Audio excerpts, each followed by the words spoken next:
Yeah, absolutely excited to have Hotel Fiction on the podcast today. How have things been going for you guys? It's been good. We've been working on a lot of new music lately and just, planning out the rollout of our deluxe release. So, Yeah, good. Been a lot of fun times in Athens, Georgia, hanging out with yeah, friends, you know, all the Oh, I things. know. Oh, yeah. Yeah, life's been good. What about you? yeah, yeah. Life's been it's been going fast, kind of like we just talked about. Like it's been it feels like it's been a whirlwind to start the year, and I don't think it'll slow up anytime soon. So just trying to hold on as we go, I think is kind of the mantra here at the moment. So I I am kind of curious. So in terms of like Staring at the Sun was an album you guys released, geez, 2 years ago, 2024. Yeah. yeah. uh and I've always been curious in terms of like deluxe albums versus maybe just another one. Where does that line come in for you guys? And where are these extra songs kind of coming from? Were they songs that didn't make the cut originally, or is this was this kind of always the plan to have this deluxe come out a couple of years later?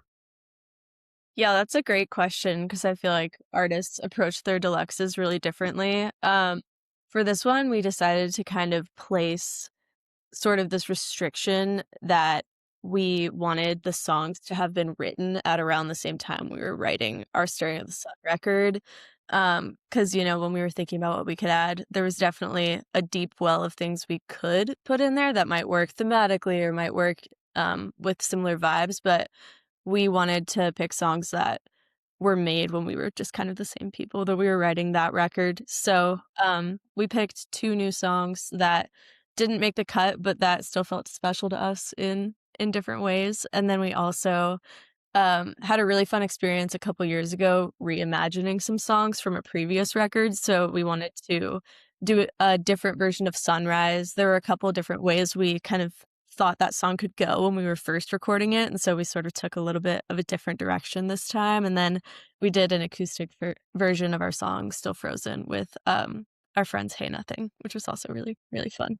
Yeah, amazing. And I guess I think you had a song come out today, Emmeline, that I just Yes. listened to maybe like an hour ago. You Let's want to talk go. about that? You want to talk about that song and maybe the story behind that one in particular, and then I'm gonna wrap back around to like the picking of songs for a deluxe. Yeah. That one was written a while ago, uh, obviously, but, it was about a close friend of ours who was going through a breakup and is just one of the best people, like, you'll ever met, and is just like a star in the sky, honestly, with her She energy, is. and so just seeing her down, it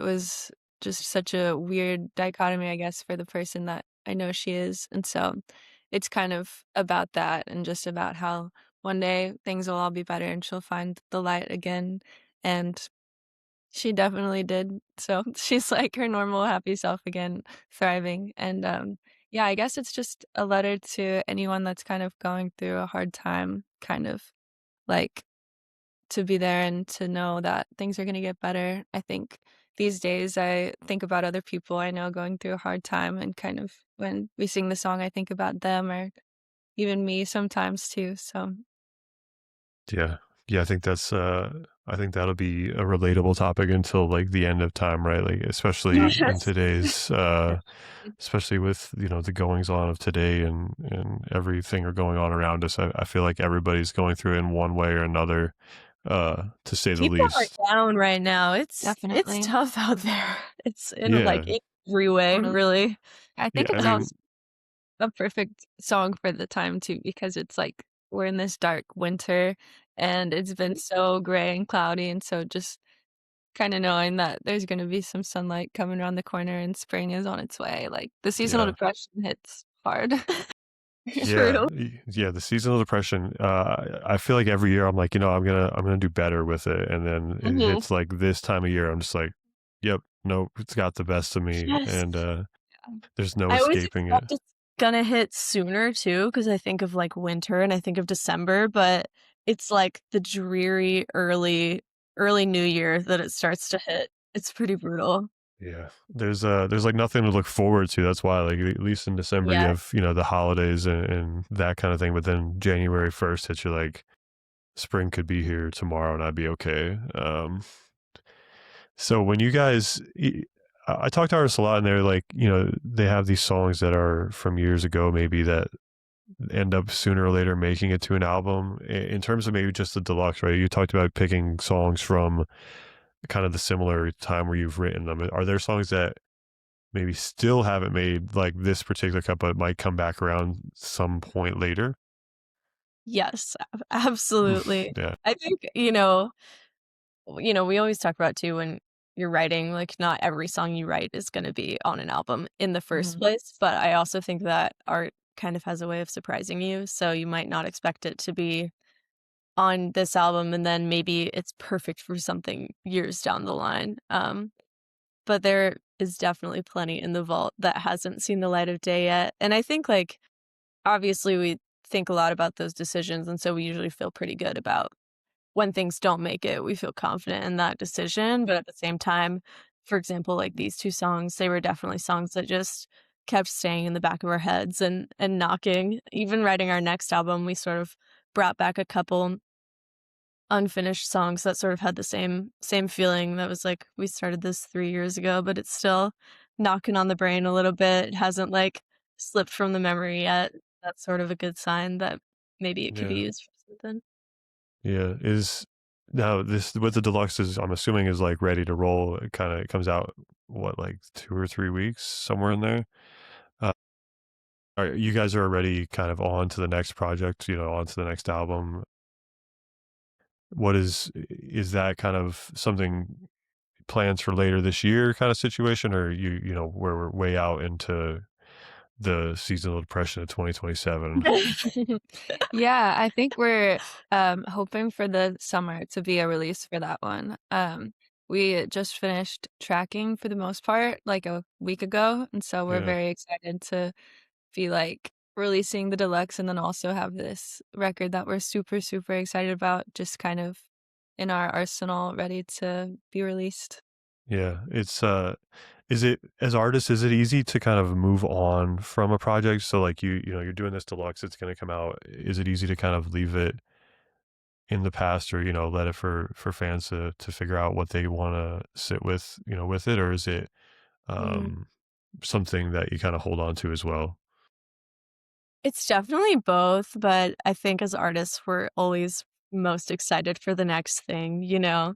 Um, like this record has such a solid place in our hearts, but at the same time, we cannot wait to sort of turn the page and it's just the exploratory and creative phase that lights us up the most, is writing the record and then once we're done writing the record, like playing the songs for the first time in front of people, like those are the most thrilling and fulfilling times for us. So we're definitely excited for that. But I think it also feels really nice to close this chapter and like revisit it with a great sense of fondness for it too. Yeah, Definitely. It kind of feels like, you're when you're writing a record and you're touring on it for the first time, like, those feelings are just so true to how you feel in the moment, and then when you kinda step away from it, it feels good because you don't quite agree with that version of yourself anymore, and those emotions aren't necessarily what you're going through anymore, but now it's kind of like you can look back on it because it has been 2 years almost fondly, and you, like, love the old version of yourself even if it's no longer who you are. yeah. Totally. It is like this total constant like process of being an artist, right? Like, I know for me, in terms of like discovering music, that's like the fun part for me, is the discovery piece. It's like the whole process of it. uh and I think artists like consistently go through this, process of discovery of new self and old self. And it's such an interesting thing, because I feel like goals in terms of that will like constantly move, but being an artist is kind of being in love with that process of that like whole in between space, right? Because you have to move forward to continue to be any type of relevant, I feel like. And but also being able to kind of be in love with that a little bit is it's an odd space to be in. It is really odd and it's like it always feels unfinished too in that way, but Yeah. so it just, like, feels like that is the art, is just the constant Mhm. creating, but I think, like, I don't know, it feels like every album is a snapshot of how we felt, Totally. and so taking those snapshots feels really good, and if there's a time that goes by where we're not taking those snapshots of how we feel, I experience a lot of regret about that, so it feels like every moment of living life is important, Mm, is important to express, you know? yeah. So, you mentioned like these snapshots in terms of the two albums you guys have out, right? What are those snapshots like? What are some just like quick feelings that you have in terms of like staring at the sun and the first album, Soft Focus, I think, memory serves. So, like, what are those snapshots in your in your mind for those albums?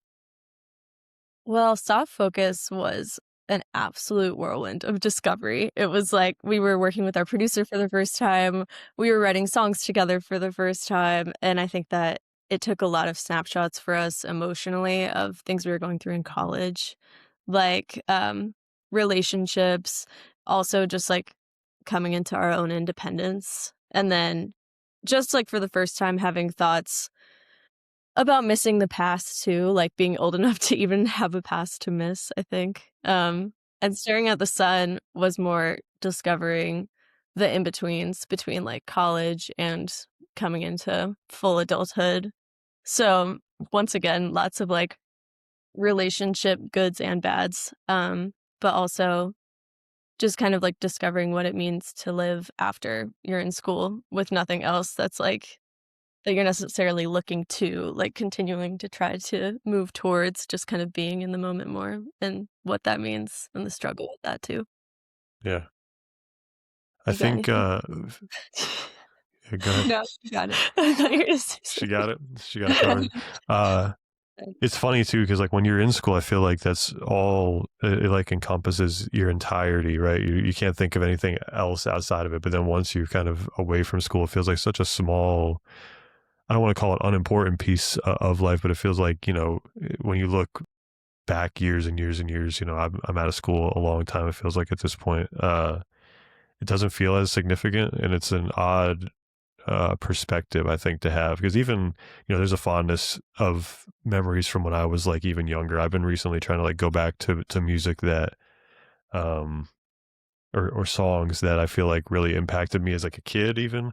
So I it's such a fun like perspective, understanding that school, once you leave it, is like so unimportant, it feels like, but at the same time when you're in it, it's the world, and it's an odd place. It's a weird transition. Mm. It's That's awesome, but I love that you're visiting your childhood self and what you loved and were inspired by. Yeah. Yeah, I'm doing this series. It's called The Songs That Built Me, and it's like kind of going back to like specific songs and memories like I have attached to these songs from, childhood all the way up until, now. I'm trying to just explore, it's maybe not, the most popular songs at the end of the day, but songs that really mean something to me. And so yeah, that's something I've been trying to really think about and do and understand. And so, I mean, everybody's got songs that kind of affect them in different ways, right? Yeah. Totally. So, in terms of staring at the sun now, do you, will you guys tour on that as well, or will it still be, mainly the new album once it comes out? We're doing some tours this spring, and we're still gonna be touring on Staring at the Sun and also, like, throw in a couple of the songs from the new record.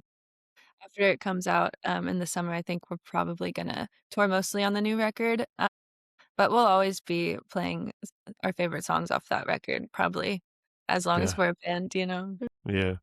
Okay. In terms of that, for each of you, what is your favorite song off of the record?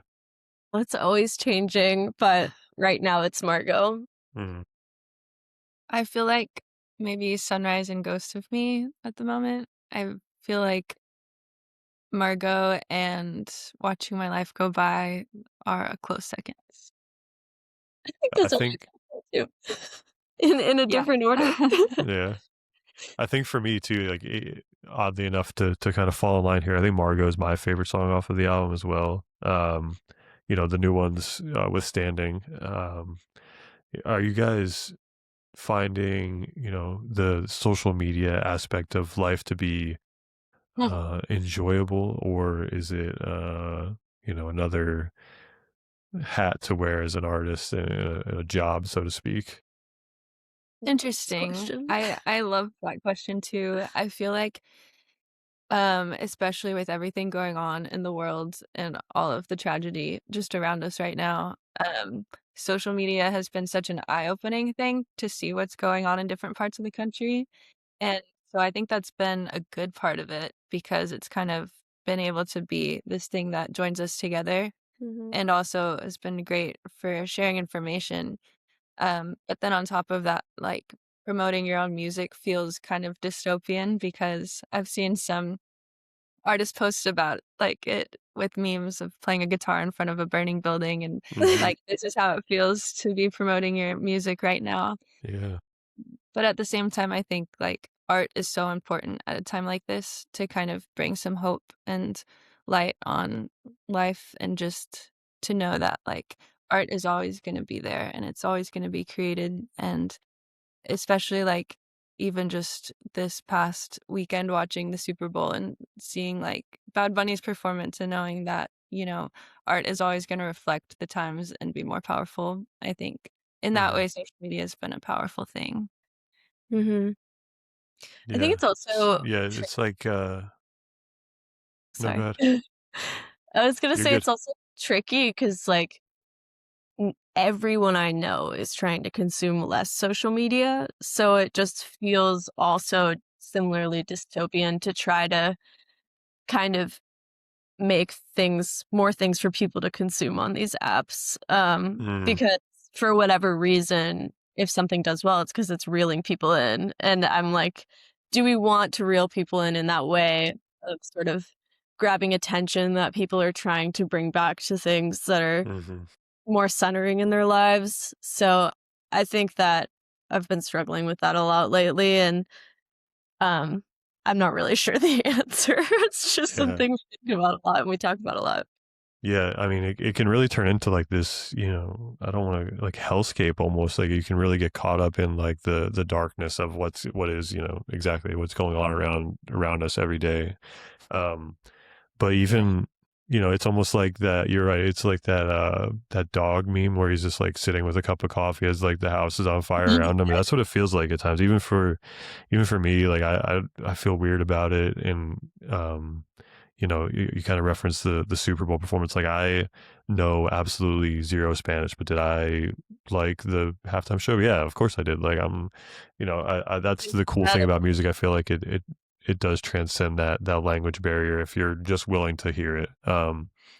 So yeah, I do think art, especially in times like this, is important, and um, especially in terms of music where it's trying to like, there's forms of protest within the music itself, and there's yeah, just a little bit of hope in a world that feels like it's constantly trying to rob you of it. So uh do you guys find, in terms of the content you make, is it genuine to, it's such a hard place for artists, is it genuine to kind of the people you are, or is it a really kind of a struggle to find that place that feels comfy, I guess, so to speak? Mm. In terms of content we make or, everything we make? Just the content, yeah, like in terms of like promoting your music, artists, I feel like sometimes find ways that don't feel as icky to them, I guess, might be a really simple way to Yes. put it. Are you guys kind of found that lane for yourselves, or are you still kind of trying to find it? Say that we have. I think, we're also very, passionate visual artists as well, and so just making creative, artistic visuals feels, like, really true to us, and same with, Mhm. like, you know, what we wear and just how we express ourselves with fashion and makeup, and we've been working with Jess's roommate. His name is Jason, and he's been filming a lot of content for us lately, and so that feels very fun. I think it's when, you have to make a video talking, sometimes it's, like, weird talking to the camera. That still will always feel a bit alien, I think, but I Mhm. don't know. I think too, like, it's just like any other kind of art where when you're being genuine and vulnerable and just being yourself, it comes across well, and when you wanna be there. So I think there's a lot of days where we have a lot of fun making content, and we actually wanna be there, and we're, like, fully present and being genuinely ourselves, but I think, like, when you have algorithms that are demanding things every single day and things like that, Mhm. we're naturally gonna have something on the schedule where we don't wanna be there, and that's kind of the hard part. So I think it's like we're hitting the mark as much as we can, but there are always those days where deep down you're like, "I don't know if this is where I creatively feel inspired today," or whatever. Yeah. Yeah, I feel that, like, looking in the camera and saying stuff like, I quote unquote do this for a living, and I still, there are days I will not, like, I'll record something and I'm just like, I'm not watching myself do this today, like, it took me like months to be able to hear. I would post a video and I would just leave it. I wouldn't listen to it. Couldn't Yeah. do it. It was like a weird thing I had, but I've gotten a lot better with that. But yeah, I don't think it's ever like going to feel completely normal. Especially you grow up, I mean, maybe I'm being old here. I grew up in a time where phones were like, didn't really, smartphones weren't a thing as when I was a teenager. Mhm. So maybe this is me being nostalgic to that, but it still feels weird to just constantly talk into my phone and nobody, and then post it to the internet. Still feels odd at times. So I get it. Uh, in terms of, I guess, we kind of glossed over talking about staring at the sun in general in terms of, um, thematic uh, types things. You want to talk, through the kind of sounds in it, the themes, and just um, what kind of music does it reflect? Yeah. I feel like with Staring at the Sun, it was a very, like, warm album just with the sounds. We had just come off the Enjoy Your Stay EP, which we had made, which was, like, just it felt very, like, darker, Mhm. I guess, overall, and so it's a very, like, indie pop record, just, like, with a lot of, like, catchy sounds and also, like, layers with synths and harmonies, and, I think there's a lot of very interesting, like, guitar parts in it as well. It's, like, probably the most guitar-heavy record we have up to this point, Mhm. and thematically, I think from start to finish, it kind of goes from heartbreak, as Jess mentioned, to, um, kind of death, honestly, life and death.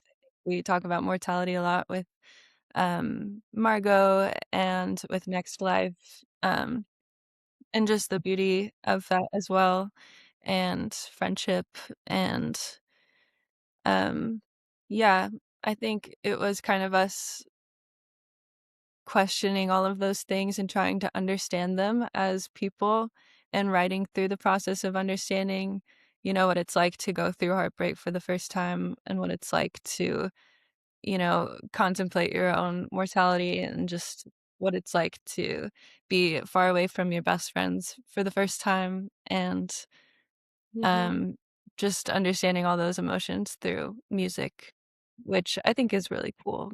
Also, there's like Staring at the Sun itself is um, comments on the world too, and on honestly like AI and just all of the dark parts of what's going on in society, uh, which still just rings so true today. Yeah, it's interesting because we wrote the words, like, 3 or 4 years ago, but Mhm. it feels more and more true, um, every year that passes, I Yeah. think. Yeah. Yeah, the AI piece is really interesting, especially in music, right? Like, I feel like it's a really weird space to be in, that you have to compete with, um, art is supposed to be it's supposed to be inherently human, and I feel like it's like really um, taking away from that. And I don't. It's an odd Right. space for artists to be in, to have to even think about competing with that kind of thing, and then to kind of understand that the labels are also like pushing that side of it at times. It's a very It's dystopian space. it's everywhere. I mean, even in music recommendations too, Yeah. it's like I would so much rather get a music recommendation from you than an AI Spotify bot or whatever that tells me what to listen. Right. Yeah. So, It's a yeah, very odd space. I do think that like humanity, I hope will win in that because I think that every human would agree.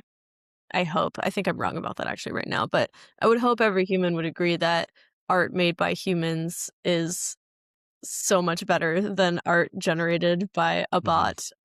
And I think that like even when that generation gets more and more accurate and you can't distinguish AI from human music, I still feel like there's going to be ways to distinguish it. I think it's going to make people more eager to lean into the imperfections, like the things that you would naturally cover up in recording, like redo something. You might be more inclined to do it all in one take and show the human parts of that. So I'm kind of like excited to see that reactionary art too. Yeah, I think like in terms of, listeners, I feel like the passive listener will be the people who end up listening to more AI music, right? Like it's easy to put it like on, it ends up in the background, right? And you don't even realize that it is AI because you're just not fully engaged with it. Yeah, Yeah, I for feel like real. it's like the listeners who really care about the artists and their personal stories and how those come to influence the music, and then also just live shows, I feel like you can't recreate that. And I never thought that being a musician would be like a secure thing to pursue. Right. True. But it seems like being a live musician is the one thing right now that AI can't overtake, honestly. Yeah, Yeah, just wait until there's, an iRobot type thing up I know. on, just wait. Elon I'm Musk sure it's brought gonna come, like yeah. to play the AI songs. See the first AI band live. I would not be shocked at this point. Like I feel like in terms of where we're at in the world, I added to the list of things that we thought would never happen. Right. s- in terms of maybe an easier question, in term like I like doing this one now, is for if you guys were teaching a music class, 4 or 5 albums that would be required listening based on your taste. Oh, So hard. I feel like it's gotta be Abbey Road by the Beatles, I would say. Mm. Um, and hmm, maybe The Rise and Fall of Ziggy Stardust. Rumors Oh, by Fleetwood Mac. Um, mm, I feel like I just named 3 70s rock artists. We gotta go like, yeah, you need something 90s or like yeah. or 80s even. Hmm. Is this both of us or do we each get 5? You can each get 5. That's fine. I'm not beholden to any rules here on this. Well, I kind of was gonna let you go first and then I'll go. Oh. But we can teach it together. Except I was gonna name a bunch of other 70s records. My Beatles vote would be Sgt. Pepper's Lonely Hearts Club Band. And mainly because if I was actually teaching a class, I would have so much fun teaching about the stories of those songs because I feel like they are so cool in the way that they pushed recorded music and just in the stories of the songs. Folk would be tied with Pink Moon and Blue by Joni Mitchell, which I'd say you'd agree on too. Yeah. Um, what else we got? Hmm. I've been really into Tom Waits, but I can't remember the name of the album that I've been listening to, but I'd throw it on there. Okay. It's got like 55 on it. um, modern, maybe an Arcade Fire record. I also have Mm, to say maybe like a Marvin Gaye record. Like my favorite record that I own is just called Marvin Gaye Greatest Hits, which I don't know actually the title of this. records, That but counts. That's a record. I think so. Yeah. Songs in the Key of Life too. Stevie Wonder would be high on the list. Definitely. That might be my number 1 or 2. But we're still just in the 70s. Crush in the 70s. Yeah. Where our music taste lies. Yeah. I think that's okay. That's a good era Yeah. to be stuck in. Yeah. I mean, I guess it all dates back earlier than the 70s too, how music influences music, but a lot of the 80s and 90s stuff was influenced by the 70s. We're influenced by the 70s. I think you guys got through like 8 or 9 or 10 Yeah. 70s albums. So I think that's a solid list. In terms of Hotel Fiction's discography, for each of you, what song are you most proud of? I think that I'm most proud of Monster, Out of My Head, Soft Focus, and maybe Margot and Sunrise. That was like 6. I would say Soft Focus, definitely. Allure, Margot, maybe Sunrise, and then Athens or Why Do Good Things Have to End. I think I just also named 6. We just both named album. Amazing. Yeah, the Hotel Fiction greatest hits album right there. There you go. Perfect. So obviously I live my life in music curation, so I always ask to a song or a project that you've really been into recently. Oh, I guess I mentioned Tom Waits. I've been into Tom Waits and Townes Van Zandt recently, so also more old stuff. But I feel like I've been in my listening to men again era, I guess, over the last couple years. I feel like I started in high school only, like, not on purpose, but just listening to so many male artists, and then kind of swung the opposite direction in college, only listening to female artists. And now I'm loving like Cameron Winter, Dub Ellis, a lot of that like kind of music, Black Country New Road. But yeah, so I'm kind of into my male artists right now. Yeah, I second Getting Killed by Geese, that Cameron Winter solo project too, and then also the new Wolf Alice record I love. And yeah, it's a lot of good music that's been coming out lately. Yeah, I would agree. And then we talked about it a little bit, but in terms of you guys, what can we look forward to? You have the Deluxe album coming out. What else? We're gonna announce a big tour coming up soon. Going to a lot of fun places, and then new music, new art, merch, new music videos, amazing, new era, new everything, new hair color, new hair color. People. Amazing. What about you? What's coming up for me? What's coming up for you? Oh man, nothing crazy. Honestly, I'm quiet right now. Just working on the normal stuff. I like that. That's where the good work happens too. Yeah, I think so. There's nothing wrong with the day to day every now and again. So the Deluxe album comes out what date? The 27th? The 27th of February. Amazing. 16 days, depending on how you count your days, I suppose. I appreciate you taking time again, talk to me. Can't wait to hear the rest of the Deluxe and what you have coming up in the summer. Thanks for having us. This has been a pleasure. So it's nice to talk to you. Yeah, appreciate you guys.